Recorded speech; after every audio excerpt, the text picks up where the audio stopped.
মাসের শেষ এবং তুমি অলরেডি স্যালারি পেয়ে গেছো, তো এখন কি করবে?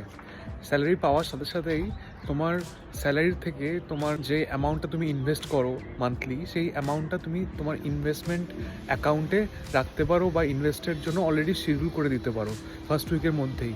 তাতে কী হবে যে সেই টাকাটা তোমার অ্যামাউন্টে, তোমার টোটাল যে অ্যামাউন্ট স্যালারির আছে স্যালারি অ্যাকাউন্টে, সেখান থেকে ডিডাক্ট হয়ে গেল। কারেক্ট? তো তোমার ইনভেস্টমেন্টটা অলরেডি হয়ে গেল। আর তারপর কি করবে, যে তোমার এক্সপেন্স অ্যাকাউন্টটা আছে, এই এক্সপেন্স অ্যাকাউন্টে তুমি তুমি তোমার যে মান্থলি অ্যাভারেজ এক্সপেন্স থাকে সেই এক্সপেন্স অ্যাকাউন্টে তুমি টাকাটা অ্যাড করে দিতে পারো। তাতে তাতে তোমার মান্থলি খরচ, আপকামিং মান্থের যে খরচটা আছে সেই খরচটা ওখান থেকে হয়ে যাবে। বাকি টাকাটা তোমার স্যালারি অ্যাকাউন্টে পড়ে থাকলো। তারপরে যদি টাকা বাঁচে, যখন তুমি দেখলে স্যালারি এন্ডে, মানে ওই মাসের এন্ডে, নতুন মাসের এন্ডে, তখন তুমি কি করতে পারো যে ওই টাকাটাও তুমি ইনভেস্ট করে দিতে পারো। তোমার কিছু টাকা ওখান থেকে ইনভেস্ট করে দিতে পারো তোমার ইনভেস্টমেন্টের থ্রু। মেবি মিউচুয়াল ফান্ডস হতে পারে, এফডিস হতে পারে, ফর ইমার্জেন্সি ফান্ডস।